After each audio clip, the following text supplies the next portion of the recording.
Nájila, 14 de setembro de 2016.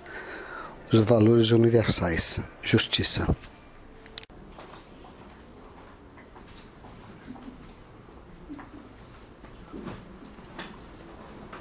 Boa tarde a todos. Na semana passada foi exibida aqui uma palestra, do Éder Puchalski, onde ele trabalha um pouco sobre a visão do Jesus Cristo histórico. Não foi isso? Nós já vínhamos antes, na coincidência a gente tinha vindo trabalhando em torno dos valores e das máximas de Cristo. E nós vamos aproveitar esse momento que ele trouxe essa visão do Cristo histórico para trabalhar algumas semanas acerca dos valores. Hoje nós escolhemos a justiça. Vou ler o conceito de justiça que está no nosso dicionário Aurélio. Vou ler o que está no livro dos Espíritos e então nós trabalharemos um pouco. No dicionário Aurélio, o conceito de justiça é conformidade com o direito. É a virtude de dar a cada um aquilo que é seu. Faculdade de julgar segundo o direito e segundo a melhor consciência. O conceito de direito no nosso dicionário. Agora vamos para o livro dos Espíritos. Da lei de justiça, de amor e caridade. Justiça e direito natural. Não sei se todos sabem, o livro dos Espíritos é uma das 5 obras da codificação do Espiritismo e ele é composto de perguntas e respostas. O sentimento de justiça é natural ou resulta de ideias adquiridas? É de tal modo natural que vos revoltais ao pensamento de uma injustiça. O progresso moral desenvolve sem dúvida esse sentimento, mas não o dá. Deus o coloca no coração do homem na medida da sua caminhada, da sua evolução. Eis porque encontrais frequentemente, entre homens muito simples, noções exatas de justiça, ou mais exatas do que entre pessoas de muito saber formalmente constituído. Se a justiça é uma lei natural, como se explica que os homens a entendam de maneiras tão diferentes, que um considere justo o que a outro parece injusto? É que em geral se misturam paixões ao julgamento, alterando esse sentimento, como acontece com a maioria dos outros sentimentos naturais e fazendo ver as coisas sob um falso ponto de vista. Como se pode definir a justiça? Justiça consiste no respeito aos direitos de cada um. Vê que é o mesmo conceito do dicionário, né? O que determina esses direitos são determinados por 2 coisas: a lei humana e a lei natural. Tendo os homens feito leis apropriadas aos seus costumes e ao seu caráter, essas leis estabeleceram direitos que podem variar com o progresso da humanidade. Vede se as vossas leis de hoje, sem serem perfeitas, consagram os mesmos direitos que os da Idade Média. Esses direitos separados, que vos parecem monstruosos, pareciam justos e eram naturais naquela época. O direito dos homens, portanto, nem sempre é conforme à justiça. Só regula algumas relações sociais, enquanto na vida privada há uma infinidade de atos que são de competência exclusiva do Tribunal da Consciência. Fora do direito consagrado pela lei humana, qual a base da justiça fundada sobre a lei natural? Cristo vos disse: querer para os outros o que quereis para vós mesmos. Deus pôs no coração do homem a regra de toda a verdadeira justiça, pelo desejo que tem cada um de ver os seus direitos respeitados. Na incerteza do que se deve fazer para o semelhante em uma dada circunstância, e que o homem pergunte a si mesmo como desejaria que agissem com ele. Deus não lhe poderia dar um guia mais seguro do que a sua própria consciência. O critério da verdadeira justiça é de fato o de se querer para os outros aquilo que se quer para si mesmo, e não de querer para si o que deseja para os outros, o que não é a mesma coisa. Como não é natural que se queira o próprio mal, se tomarmos o desejo pessoal por norma ou ponto de partida, podemos estar certos de jamais desejar ao próximo senão o bem. Desde todos os tempos e em todas as crenças, o homem procurou sempre fazer prevalecer o seu direito pessoal. O sublime da religião cristã foi tomar o direito pessoal por base para o direito do próximo. A necessidade de viver em sociedade acarreta para o homem obrigações particulares, sim, e a primeira de todas é a de respeitar os direitos do semelhante. Aquele que respeitar esses direitos será sempre justo. No vosso mundo, onde tantos homens não praticam a lei de justiça, cada um usa de represálias e vem daí a perturbação e a confusão da vossa sociedade. A vida social dá direitos e impõe deveres recíprocos. Podendo o homem iludir-se quanto às extensões do seu direito, o que ele pode fazer para que conheça os seus limites? Os limites do direito que reconhece para o seu semelhante em relação a ele mesmo, na mesma circunstância e de maneira recíproca. Mas, se cada um se atribui a si mesmo os direitos do semelhante, em que se transforma a subordinação aos superiores, não será isso a anarquia de todos os poderes? Os direitos naturais são os mesmos para todos os homens, desde o menor até o maior. Deus não fez uns de limo mais puro que outros, e todos são iguais perante a Ele.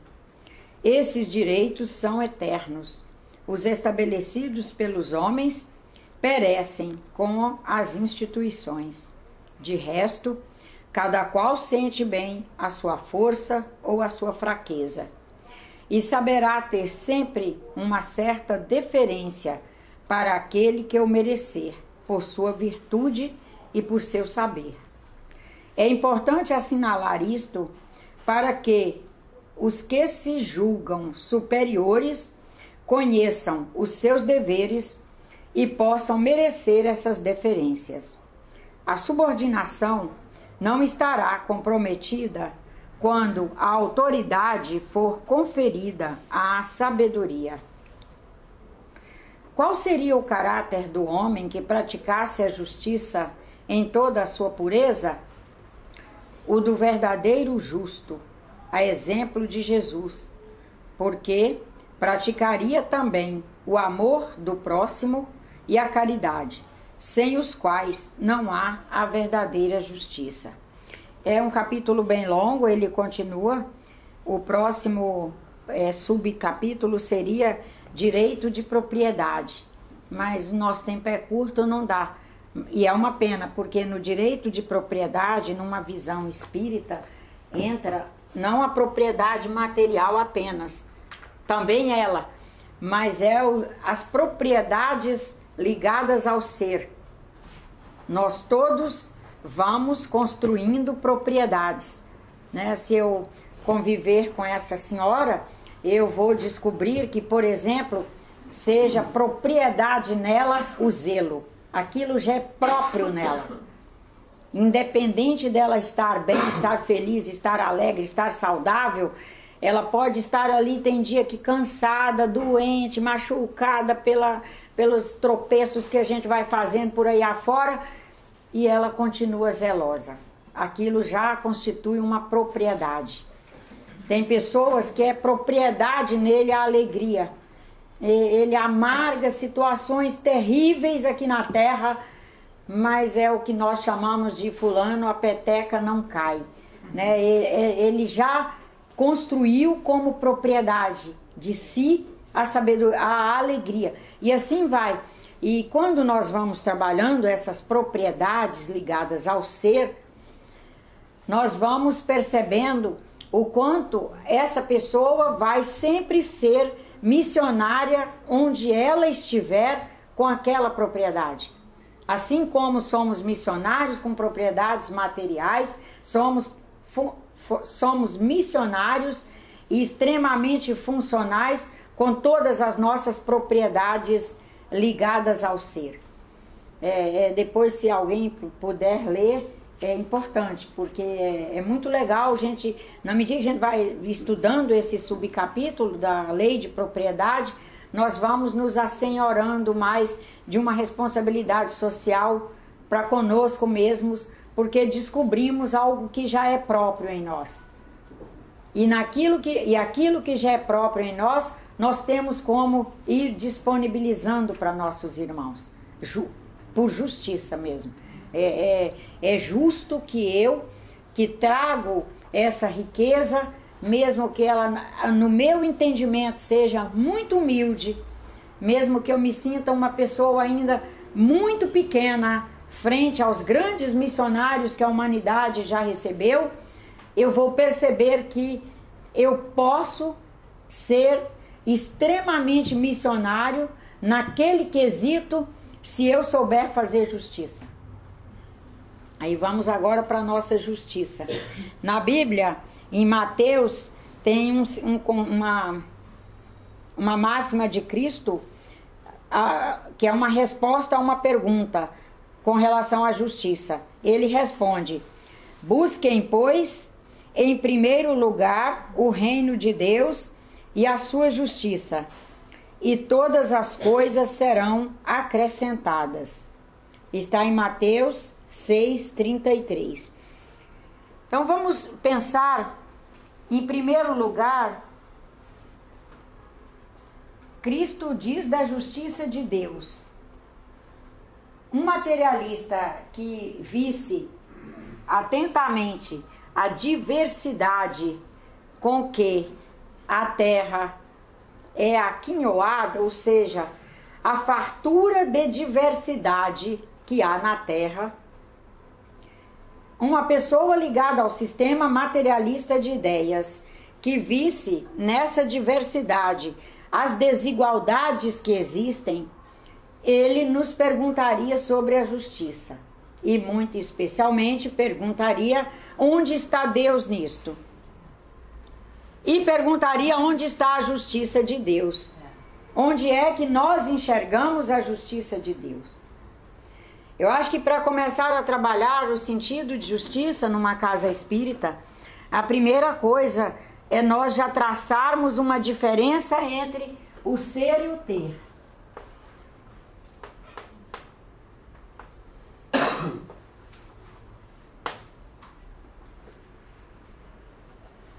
Porque a justiça de Deus, ela se ampara, ela se apoia, ela se fundamenta e ela vai caminhando, ela vai fluindo, é no sentido do ser. Não é do ter. Eu posso ter boas pernas. Vou falar de coisas bem básicas. E um irmão meu que está aqui encarnado, contemporâneo a mim, ele não tem pernas. Então, no ter, ele está em prejuízo. Um recurso bem básico aqui na Terra, nossas pernas, eu tenho e ele não tem. E onde está a justiça de Deus?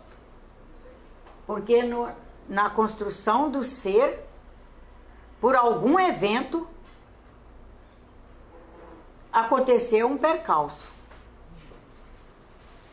Ele não tem pernas, o que de maneira alguma vai impedi-lo de fazer um crescimento no sentido do ser maior do que eu nessa encarnação. Porque ele poderá, pelo fato de sofrer alguma privação, se abster de muita frivolidade que eu me embarco nelas. E pode ser que ele gaste muito mais tempo do que eu, que estou aí na liberdade física de movimentar pelo mundo. Pode ser que ele gaste muito mais tempo do que eu em reflexões, em meditações, em encontros consigo mesmo e em encontros com o homem, fazendo uma verdadeira revisão de vida, onde quem sabe ele saia dessa encarnação tendo superado, feito algumas transcendências que ele não vinha conseguindo fazer, dispondo de todos os recursos. E a justiça está ali. Aí nós vamos descobrindo que a justiça, que é o direito, conceder ao outro o direito, eu posso chegar aqui com direito a ter as pernas. E posso, na minha administração, não por dívidas, não por castigo, não porque Deus determinou que eu ia perder a perna para eu fazer meu crescimento, mas na caminhada que eu vinha fazendo, eu fui me perdendo, fui perdendo o foco, e perdendo o foco, eu posso ter sido vítima de uma situação. Nós não estamos... Essa palavra vítima aqui é para mostrar que nós podemos ser vítimas de nós mesmos. Ser vítimas da nossa falta de cautela, ser vítima da nossa desatenção. Nós podemos ser vítimas de nosso destrato e perder algumas coisas no terreno material. Mas aquilo que for nosso direito, agora vamos para o direito. Aquilo que for nosso direito, nós conseguiremos amealhar, mesmo faltando alguns recursos materiais. Aí vamos ao direito. O que é o direito? Porque às vezes fica fácil a gente pensar que direito, do ponto de vista do espírito, todo espírito tem o mesmo direito. Frente ao cosmos, frente a Deus, todos têm o mesmo direito. Mas eu construo o meu direito, porque nesse homem cósmico, todos somos cósmicos. Esse homem cósmico, esse ser maravilhoso, faz seu projeto reencarnatório e reencarna na Terra.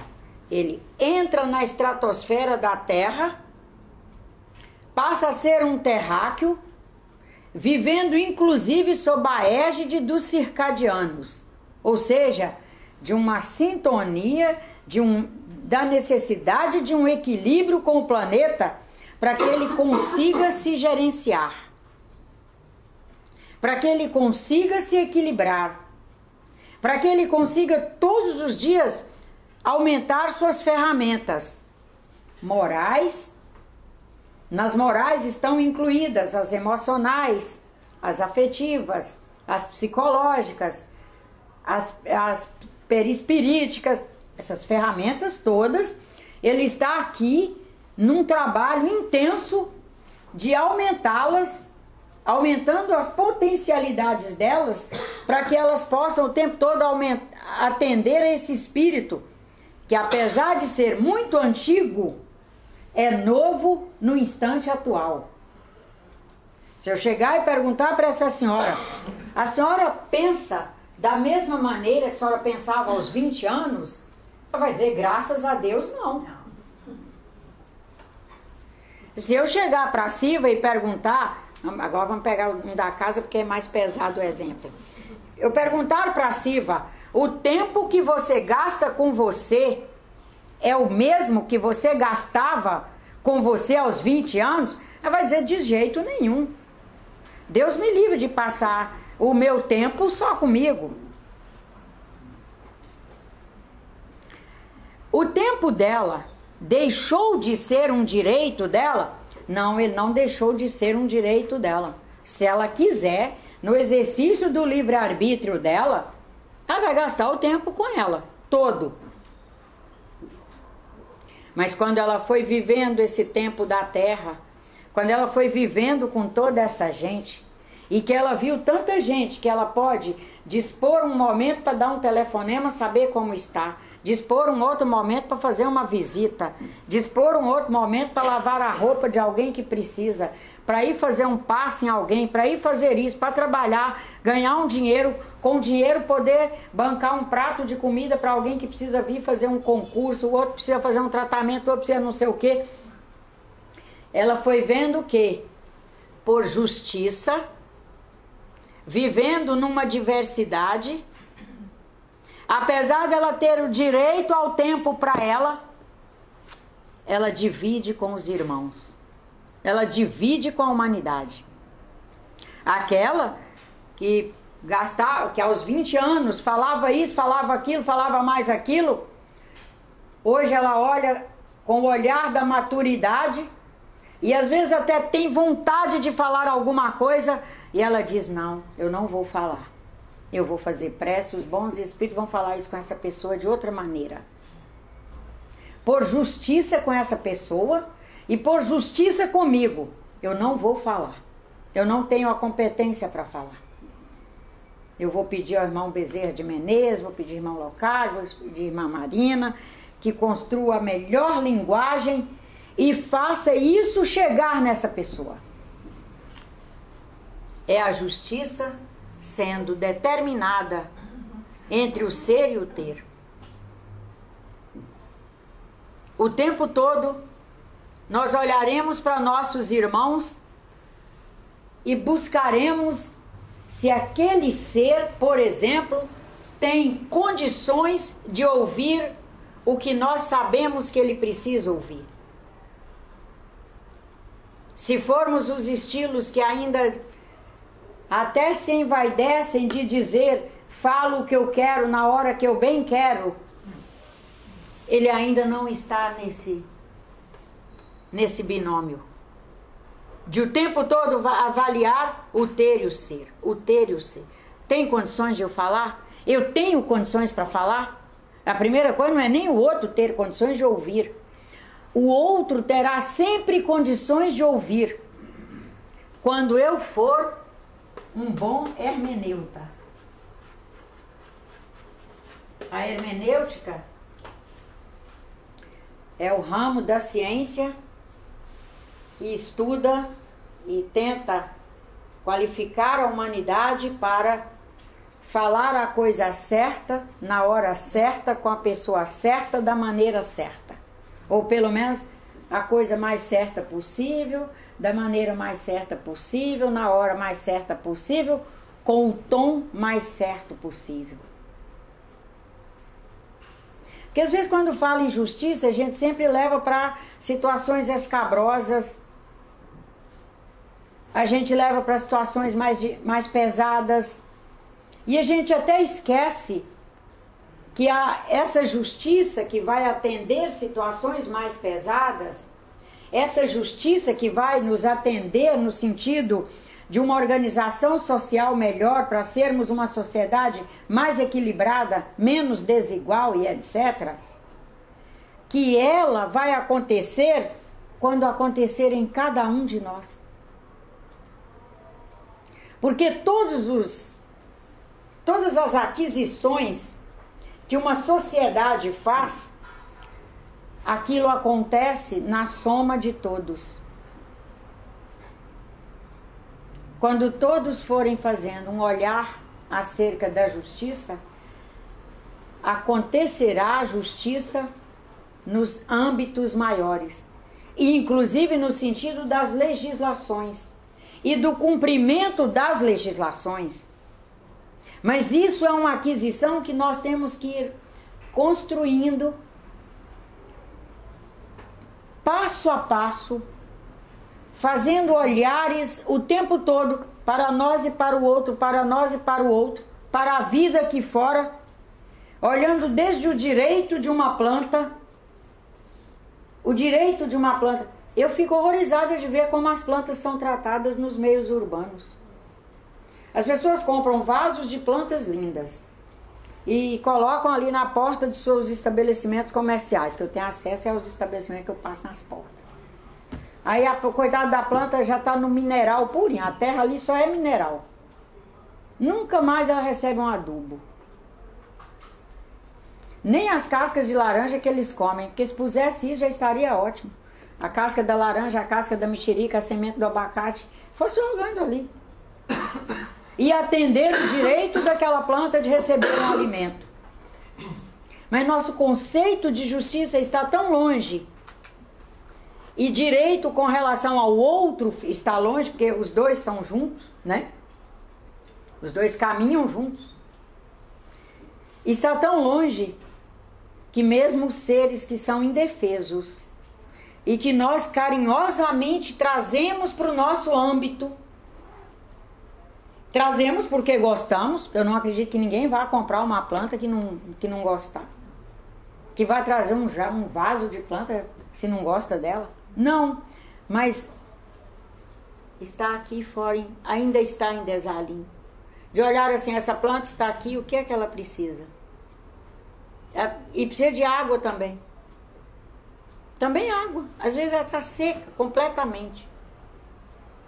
De vez em quando eu carrego uma garrafinha de meio litro d'água, passo lá e ponho. Eu não aguento ver. Na medida que nós formos olhando, quero ler aqui uma frase do irmão Antônio Grimm, para nós olharmos os conjuntos estruturados servindo a todos numa coletividade e a cada um no seu individual. Nesta soma das necessidades individuais que vai se materializando nos grupos sociais, nós, espíritos trabalhadores, estaremos atendendo, compondo equilíbrios que permitam a cada um ir se alcançando, e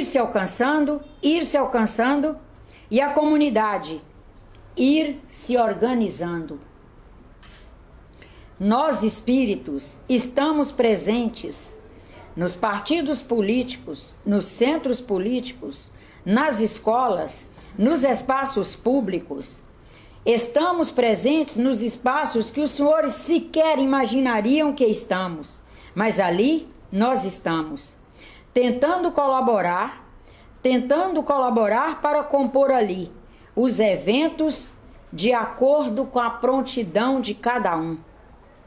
É a justiça cósmica. Querer e esforçar para ajudar os irmãos a constituir, onde estiverem, de acordo com sua prontidão, o seu estado de direito, de dever e de trabalho. Queremos, para finalizar, dizer aos irmãos que os irmãos estão permanentemente, quando encarnados, construindo a casa térrea, e a casa térrea está construindo os irmãos. Construam da melhor maneira possível dentro da lei de amor, que é de justiça, de respeito aos direitos e da caridade. Pensem em construir todos os dias a casa onde residem e a casa particular, singular, onde, durante todo um projeto reencarnatório, residirá um espírito. Isto é justiça. É uma aula dele onde ele foi trabalhando sobre justiça. Ficou mais ou menos claro para todos? Assim, é um conceito onde ele vai nos incluindo. Primeiro, é cada um de nós cuidando dessa casa. O Evaí já trouxe aí um recado do irmão Locádio, já com uns itenzinhos. Cada um de nós, por justiça, esse sistema que nós construímos, cada um de nós construiu esse corpo, né? Um casal, ao fazer sexo em período fértil, fez uma fecundação, doou o patrimônio genético. Os dois, com toda a humanidade, foram doando os elementos necessários para que, sob a coordenação de um espírito que iria reencarnar nesse corpinho, que reencarnou depois, né? Esse espírito se vinculou a esse corpo, já com um projeto reencarnatório, bonitinho, planejado para reencarnar.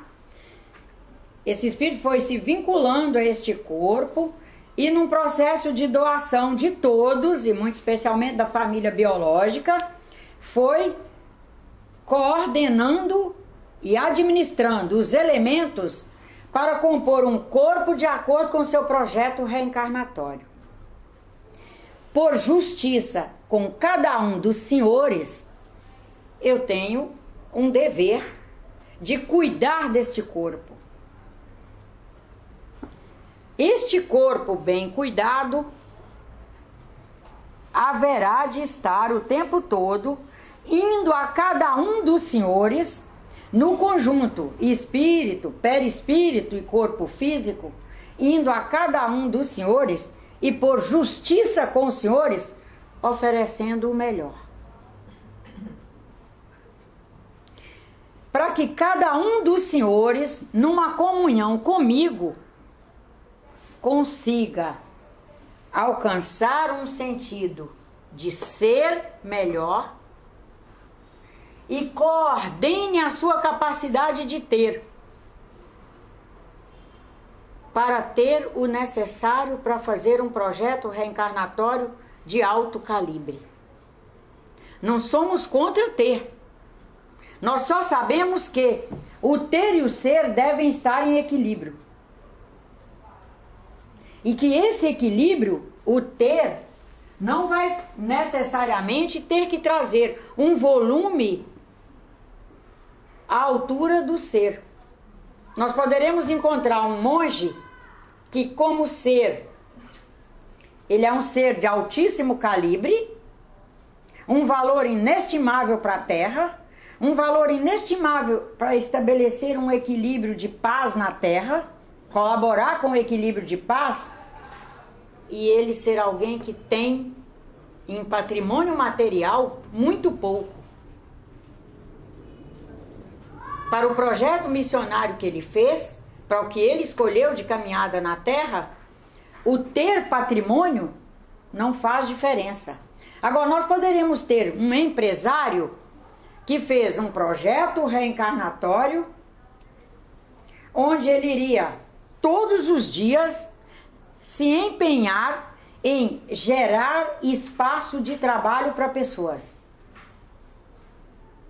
E ele vem com talento e os caminhos vão se abrindo, porque ele vai também abrindo, como diz o professor Mauri, com o facãozinho da sua consciência, ele vai abrindo sua caminhada, a sua trilha, quer dizer, e vai fazendo a sua caminhada e vai abrindo cada vez mais trilha, e nessa abertura de cada vez mais trilha, ele vai amealhando mentes e corações brilhantes para compor com ele esse projeto, e ele se torna alguém que é um ser que a revista Forbes reconhece como tendo muito patrimônio, mas em compensação ele faz desse patrimônio uma grande prestação de serviço à humanidade. Constrói creche, emprega gente, permite que pessoas façam seus estudos, que paga salário com os quais as pessoas fazem suas faculdades e tem espaço para ter o filho do funcionário ali o dia inteiro atendido e etc, etc. E aí nós vamos fazendo uma avaliação sobre se eu sou justa, eu posso ser contra o ter? Por justiça eu posso ser contra o ter? Mas por justiça eu posso ser contra um filho que vier e resolver dizer para nós: mãe, não quero nada disso. Eu quero viver humildemente lá num canto e eu estou pensando em ir para o Himalaia. Lá eu vou arranjar o jeito de me virar, eu vou viver com muito pouco, eu quero viver com muito pouco. Porque falar em justiça, nós temos que falar em justiça frente a uma desigualdade, e não estamos falando de desigualdade no sentido ruim, nós estamos falando de diversidade.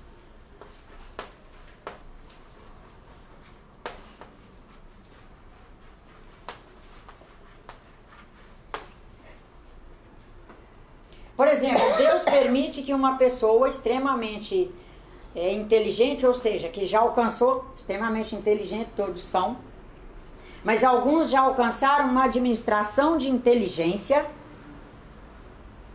onde eles aplicam-se a estudar, a fazer especialismos. Com o especialismo, ele arruma emprego que ganha bem. Com o emprego que ganha bem, ele vai ficando economicamente abastado, e ele vai fazer alguns embaraços. Por exemplo, ele vai caminhar para a vaidade exagerada e vai ser uma pessoa que, quem sabe, se torne até gostando de ostentar e se torne, quem sabe, consumista. E nós poderíamos perguntar, como que Deus permite isso? Porque Deus permite que o espírito evolua. E aquela pessoa não tinha ainda aprendido a administrar com moderação, com sobriedade, na fartura. E se ela ficar a vida inteira não na fartura, uma reencarnação na falta. A próxima encarnação também, a outra também, a outra também, a outra também. Porque ele não sabe administrar, como que ele vai aprender? Ele vai aprender fazendo. Porque aprende-se fazendo. E ele vai aprender a administrar recursos, a vir a ser sóbrio, a vir a ser humilde, a vir a ser alguém que não precisa gastar tudo o que ganha em futilidades, e saber, inclusive, preservar para o futuro, saber, inclusive, dividir com os necessitados nas mais variadas ordens, passando pelo treino. Por justiça divina, ele vai viver essa situação. Provavelmente, alguns aí tenham exemplos na família, a gente não precisa nem ir para longe. E nós vamos todos os dias olhar aquela criatura e dizer que Deus a ilumine e que ela comece a fazer um olhar de sobriedade, um olhar de humildade o quanto antes. Que ela construa esse olhar o quanto antes, já sabendo que ela vai construir o olhar. Ele não será dado a ela. As condições básicas Deus nos permite.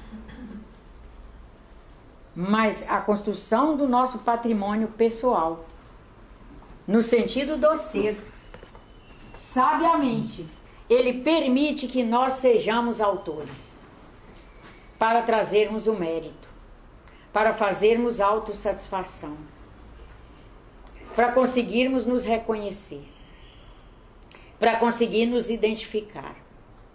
Imagina como seria nos identificar se tudo nos fosse entregue. Como que eu ia identificar?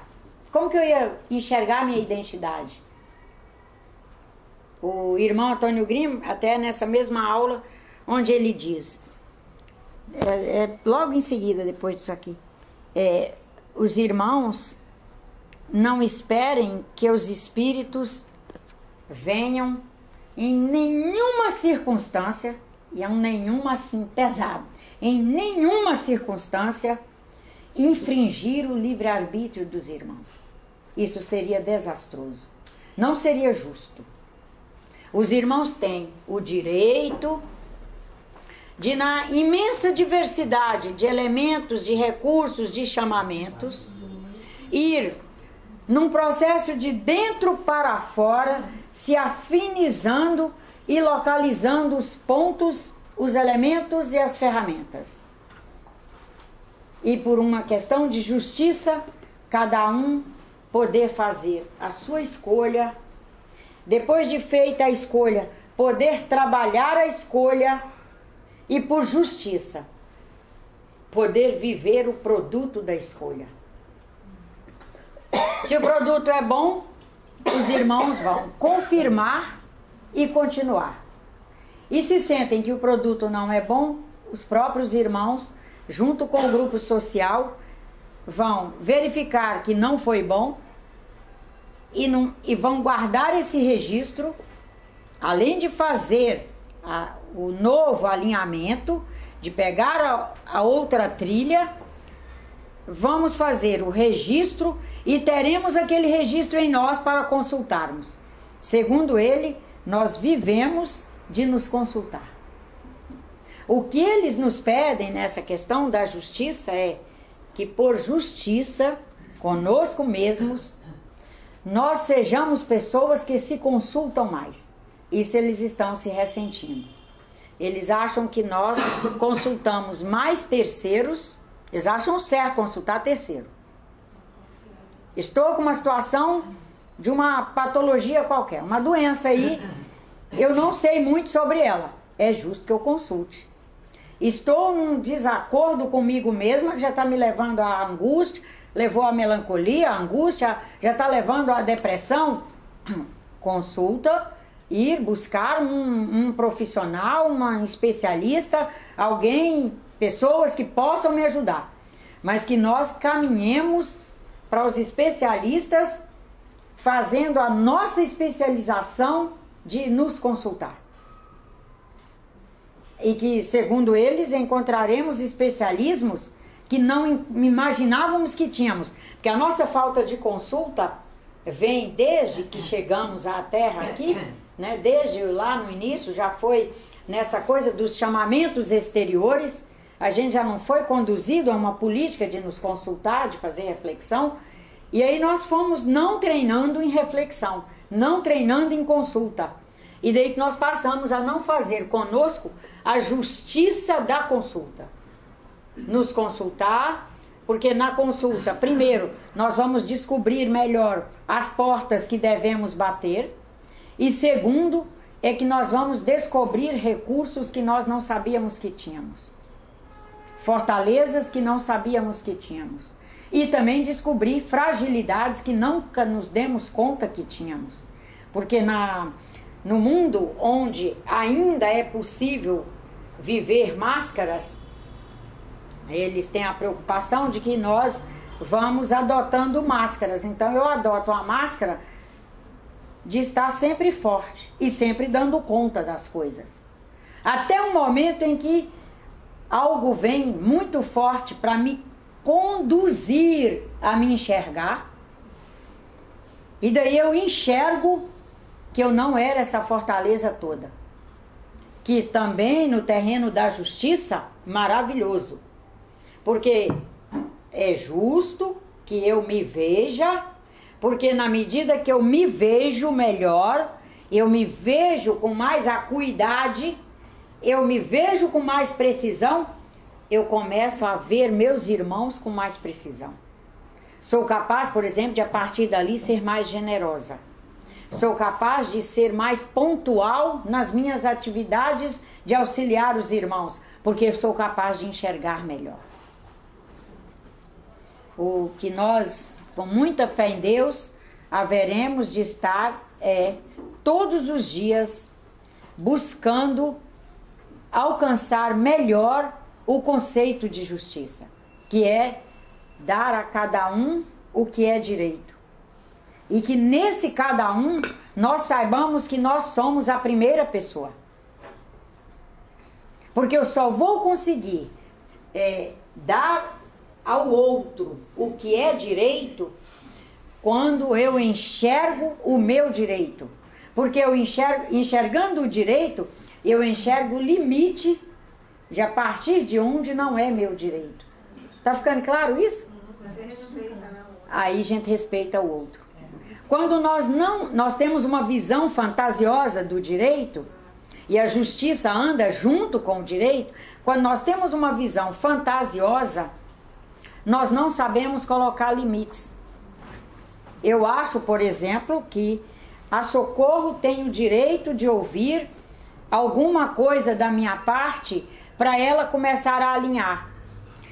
Como eu não estou com cuidado na minha visão dos meus direitos, eu esqueço de olhar qual é a sustentabilidade da Socorro para ouvir o que eu tenho para falar para ela. E eu não vou olhando essa sustentabilidade, eu não faço justiça porque eu não busco isso aqui. Quando a gente usa a preocupação com a sustentabilidade, nós preocupamos em como eu vou falar isso com fulano. Eu devo falar? Devo. Tenho que falar? Tenho. Mas como eu devo falar?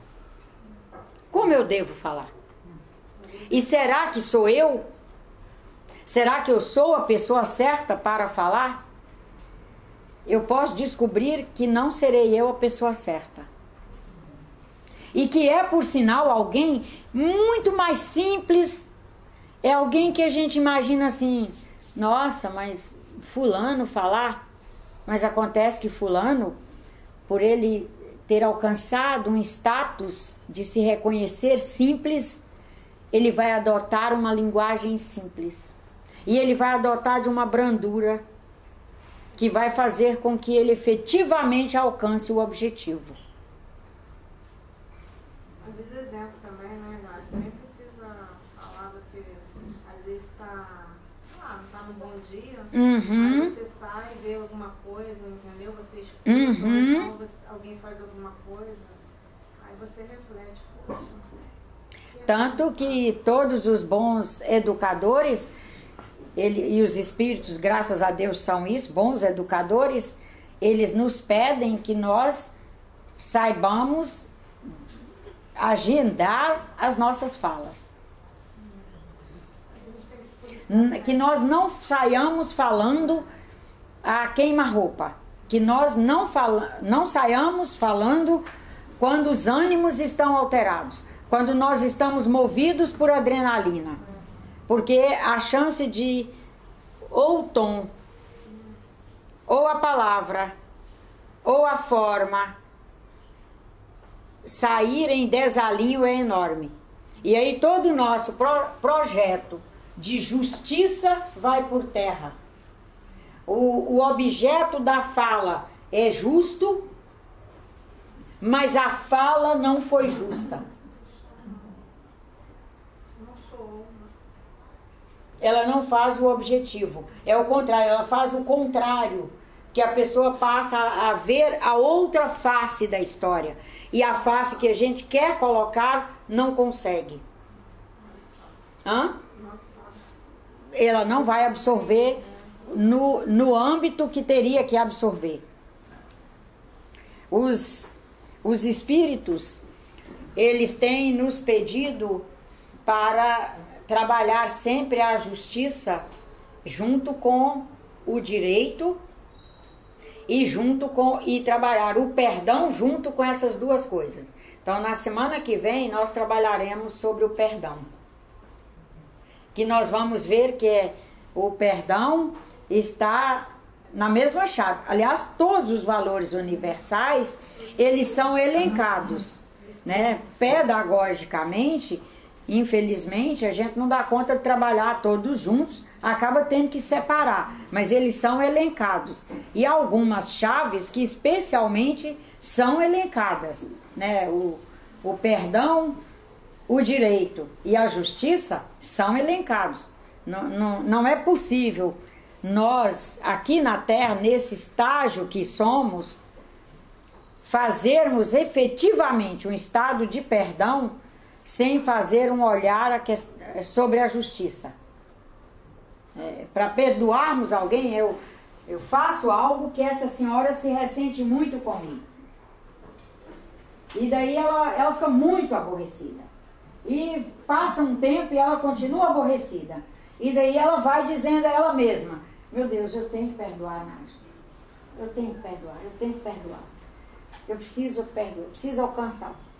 Ela vai conseguir de forma menos desgastante para ela, quando ela conseguir elencar o perdão à justiça e ao direito. Ela vai olhar para ela mesma e dizer: eu tenho o direito de tirar essa mácula de mim. Quando ela olhar para essa face do direito de tirar a mácula dela, ela vai imediatamente jogar para o dever. Porque se ela tem o direito, ela vai se assumir no dever de fazer isso. É meu direito. Como é que eu não faço? Aí quando ela jogar para o terreno do dever, eu devo fazer isso, e as coisas estiverem muito difíceis para ela fazer, ela pensa assim: mas será que é justo eu não conseguir isso? É justo eu ficar disponibilizando esses padrões de energia tão ruins aí para a humanidade? Ela pode tirar a minha pessoa da história. Eu estou disponibilizando. Quando eu penso naquela criatura que fez isso comigo, eu não disponibilizo apenas para ela vibrações ruins. Eu disponibilizo para a humanidade. O meu neto está recebendo esse padrão. O meu filho está recebendo esse padrão ruim. Minha nora está recebendo. Eu estou recebendo. Mas é justo essa quantidade de gente recebendo isso? Essa vibração horrível? Aí ela vai conseguindo fazer o perdão. Mas aqui tem que estar o direito, o dever e a justiça. Tripé da saúde. Hã? Tripé da saúde. O tripé da saúde. Porque saúde, ela também vem da base, né? É lá o ser, no seu essencial, produzindo essencialmente saúde, a essência do ser saudável. Essa essência vai no movimento cósmico, aumentando densidade, alcança o celular. Por isso que é saúde. E aquilo que você estava falando do ter e o ser, eles andam juntos. Andam juntos. E mesmo, vamos pensar num espírito desencarnado, no ter e o ser. O espírito desencarnado, por excelência, ele expressa o ser. Todos nós expressamos o ser. Mas nós expressamos o ser e expressamos um ter um corpo biológico, ter um olho azul, ter olho preto, ter olho, cabelo assim, cabelo assado, perna assim, perna assada. É o ter. Um espírito desencarnado, ele expressa apenas o ser ou ele expressa um nível de ter?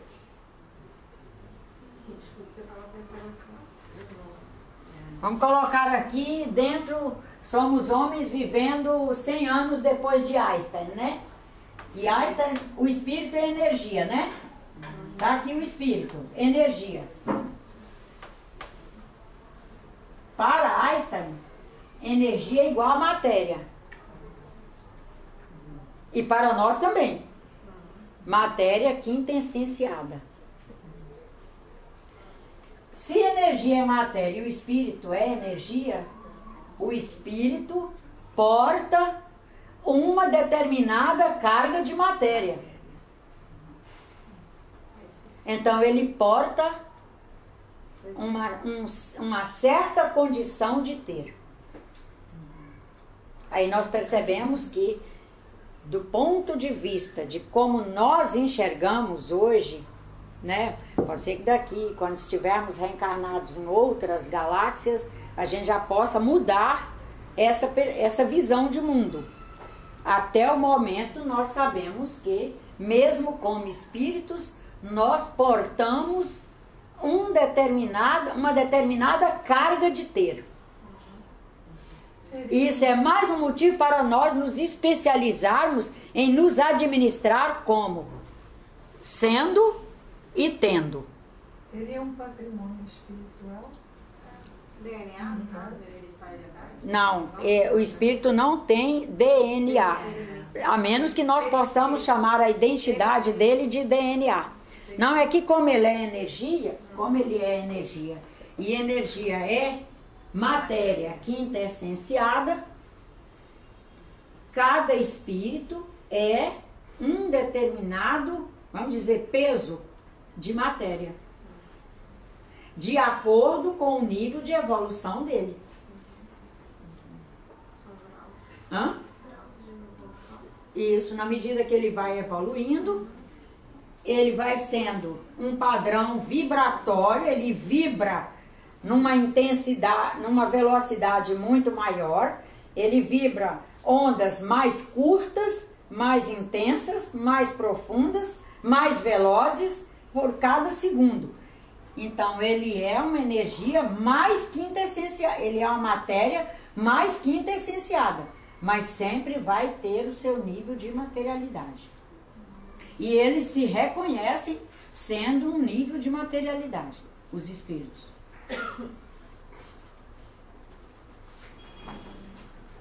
Tanto que eu, o irmão Antônio Bento, trabalho o tempo todo em cima do conceito de o espírito usinando energia, fazendo seus padrões, seu processo vibratório, criando seu campo magnético o tempo todo, com esse campo magnético ele determinando seu novo ordenamento. E esse ordenamento dentro disso aqui.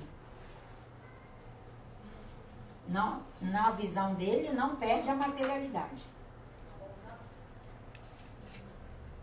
Até mesmo porque, se esse espírito fosse alguém sem nenhum nível de interação conosco, como seria para nós nos vincularmos a eles e eles a nós? Como seria? A gente vê assim, é muito perfeita a criação. O processo cósmico é muito perfeito, né? Estamos aí, o nosso corpão biológico, nossa vibração nada perto desses espíritos mais evoluídos, mas nós fazemos um vínculo com eles e eles conosco em função disso aqui, nessa simplicidade.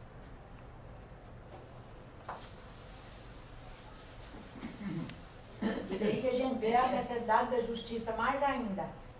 Eu sou alguém capaz de me vincular a esses seres.